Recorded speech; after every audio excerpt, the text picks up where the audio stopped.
The latest chapter of JJK was essentially a prelude to the big event that is supposed to happen this week. And in this chapter, I had a lot of questions coming out of this chapter. So if you can answer some of them down in the comment section, I would definitely appreciate that. So without any further ado, let's just do today's review. What's up guys, my name is Richard from Reels11, back again with another video, and in today's video I want to talk about JJK 266. And yeah, this chapter is actually a lot to unpack because firstly, let's start with the simple one. Yuji finally meets Megumi. Like, this has been so long. It has literally been so long since we have seen Megumi, and for all the Megumi fans out there, I'm pretty sure that you guys are happy that you're finally seeing your guy. And seeing Megumi really just makes everything feel so sad because Megumi is a guy that really can't get a break no matter how much he tries.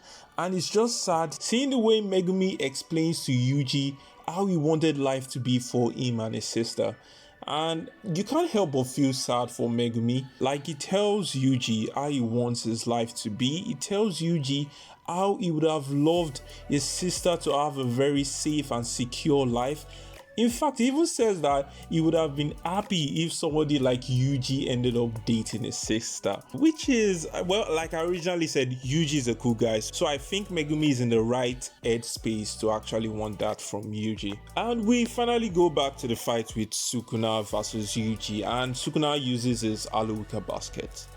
And now the narrator explains essentially what everybody knows, because normally when you go into a domain expansion fight, you need 2 hands to do the Aloe basket, and the problem now lies with maintaining it, because definitely in somebody's domain expansion, and definitely your opponent would have the utmost advantage against you. So it's easy for them to disrupt the Aloe basket by just essentially removing your hand, and there lies the advantage with Sukuna, because from what the narrator says and from what everybody knows at this point, because Sukuna has 4 arms, is able to use 2 hands to maintain the Aloe basket and the remaining 2 to fight his opponent, which is why I'm pretty sure Kashimo said that Sukuna has a perfect body, and it's really showing currently because of the way Sukuna is using and because of the way Sukuna is essentially optimizing everything he does in JJK.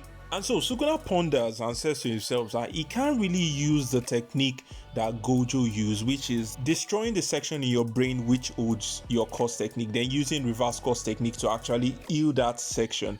But he says to himself that the risk is too great, and at this point Sukuna is actually like, do you know what, let's not take the risky approach. So he goes on to continue fighting Yuji, and as usual Gege spoils us with some amazing fight panel. I can't really wait for this to be animated because Yuji and Sukuna just going at it is really cool. Like, I love the way Gege draws. I love the way Gege depicts everything, because you can actually imagine and you can actually watch it. And the way things are going right now, Sukuna is currently in the offense, and it would make sense because currently the only thing Yuji has against Sukuna is his dismantle, and right now Sukuna is currently putting the pressure on Yuji. And Sukuna says to Yuji, "Color me surprised. Who would have figured that being looked down on would fill me with so much air?" And I just find this particular sentence that Sukuna says very funny, because Sukuna essentially looks down on every single person. And so he himself didn't know that somebody looking down on another person would make someone feel a certain type of way. Like, this is a double standard, and this is the hypocritical part about Sukuna. And I really like the fact that Yuji actually looked down on Sukuna so that Sukuna can experience it firsthand, how it feels like to be looked down on, because that is essentially what Sukuna does to every single person he encounters in JJK. And once again we see Megumi and Yuji says to Megumi that everything will be lonely without Megumi. And as we can see, this is Yuji literally trying to drag Megumi out of the darkness that Megumi currently is. And this actually works because Megumi is able to sink Sukuna's leg in a shadow, and there is something that Sukuna says that I just find very strange. So maybe if you have the answer for this question in the comment section, you can drop it down. Really appreciate that. Sukuna says that his 10 shadows are stopped functioning after Maharaga was destroyed. So does that mean that Maharaga essentially is the one that controls the 10 shadows, that without you having Mahoraga, you can't control the 10 shadows.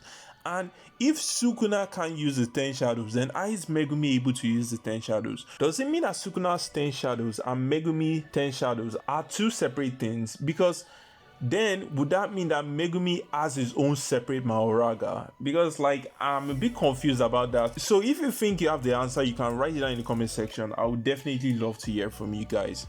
And with this opportunity, Yuji goes on the offensive. Like, Yuji is pressuring Sukuna. I'm telling you that punches upon punches. Like, at this point, Yuji and Sukuna are just going at it. And Sukuna also says something again. Sukuna says that the punches of Yuji actually have an effect that he cannot overcome with reverse course technique. And here is the thing. Is it that this is the ability of the domain expansion? That even when you are in Yuji's domain expansion, reverse course technique becomes null. Maybe I'm misinterpreting that. Like I said, if you have a better explanation, you can always up that in the comment section. I will always be looking out for anyone that can probably explain this thing better. I'm pretty sure that I will have to reread this chapter again to get a very good understanding of everything that is actually going on. And we can see that Sukuna is able to recover his technique with the use of Gojo strategy. And that means Sukuna is saying that with everything that is going on, he's going to take the riskier approach. And Sukuna goes all out to do his domain expansion.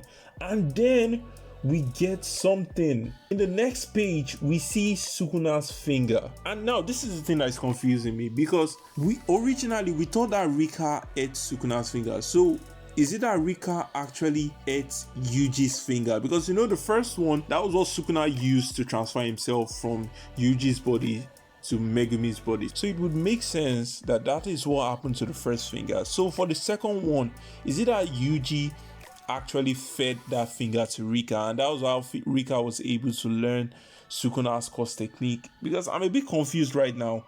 Like, how is this possible? And there is another question again that I want to ask. And I'm sorry for asking a lot of questions. So yeah, that's the thing that I'm really finding strange. And I know that this week Gege is definitely going to reveal the big secret that is going on, so I can't really wait for that. But yeah, that will be all for today's video, guys. Like, this chapter was amazing. It was very good to watch, and I just love the bickering between Sukuna and Yuji. I love how things are going. Like, overall, I give this chapter a 8/10 because it did a lot, and it's good to see our boy Megumi back. So yeah, that'll be all for today's video, guys. If you like everything I had to say, you know what to do. Make sure you like, make sure you subscribe, make sure you share the video. That will be really doing a lot for me. And if you're able to make it to the end of this video, firstly, please do subscribe, and secondly, I really appreciate that. So yeah, that'll be all for today's video, guys. Make sure you have a nice day, and yeah, I'll see you guys later.